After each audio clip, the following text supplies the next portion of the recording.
Bonjour, vous voulez me poser la question comme d'habitude, est-ce que le pain fait grossir? Bienvenue sur la chaîne Jean-Michel Cohen, la chaîne où on ne parle que de nutrition et où on ne vous raconte jamais de salade.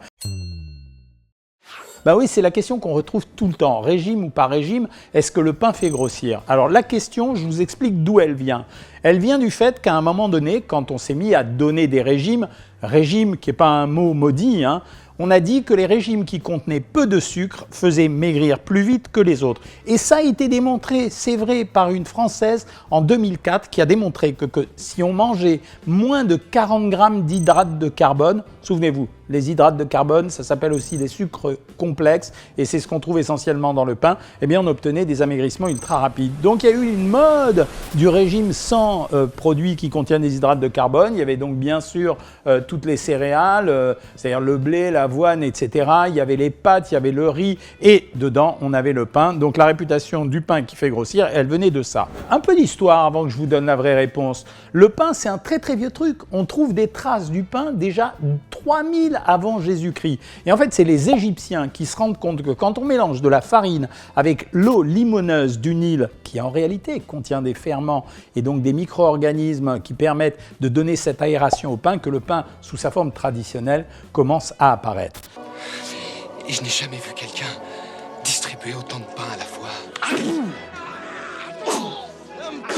Donc je continue, le pain c'est quoi? À la base c'est une recette qui fait de la farine, du sel, de l'eau et du levain. Pourquoi? Parce que si vous mettez de la farine, de l'eau, du sel et que vous faites cuire dans un four, ça va faire une pâte un peu plate et donc ça ne va pas être très bon à consommer. À partir du moment où vous mettez du levain, en réalité vous allez voir la pâte gonfler parce qu'en fait il va y avoir des bulles quasiment de gaz carbonique à l'intérieur et ça va aérer les molécules d'amidon entre elles et ça donne cette jolie forme au pain. Le pain, quand il est fait comme ça, c'est 250 calories pour 100 grammes. Ça veut dire que 40 grammes de pain, finalement, c'est pas grand-chose, c'est 100 calories. Et 40 grammes de pain, c'est la tartine de pain que vous prenez le matin au petit déjeuner. Alors, est-ce que ça fait grossir? 2 secondes, je vais vous répondre. D'abord, le pain, il a beaucoup évolué. Si vous allez chez le boulanger, qu'est-ce que vous trouvez? Vous trouvez le pain normal, la baguette, dont le prix est fixé par les autorités publiques. Et puis vous allez avoir, c'est l'astuce des boulangers, tous les pains qu'on appelle fantaisie. Les pains fantaisie, c'est quoi? C'est les pains avec des farines différentes, parce qu'on peut faire du pain avec n'importe quelle farine de céréales, l'épeautre, le seigle, le sarrasin, donc première catégorie de pain.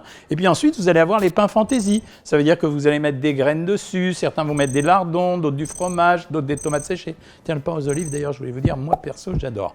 Et puis après, le pain, vous pouvez l'enrichir à la façon viennoise. Vous allez faire de la baguette viennoise comment? En mettant du lait et des œufs. Et chaque fois que vous allez rajouter des ingrédients, vous allez obtenir un pain qui est plus riche, jusqu'à faire des pains extrêmement riches, comme par exemple les petits pains au lardon et au fromage. C'est vachement bon, mais c'est vachement riche. Derrière moi, il y a tous les pains de mie. En fait, les pains de mie, c'est des pains de conservation. Ça veut dire qu'on achète le sachet et on est à peu près sûr que ça se garde longtemps. Pour 2 raisons. La première raison, c'est parce qu'ils sont légèrement plus gras. Donc n'oubliez pas que ces pains-là sont très légèrement, entre guillemets, beurrés. Et la deuxième raison, c'est parce qu'on met du propionate de calcium.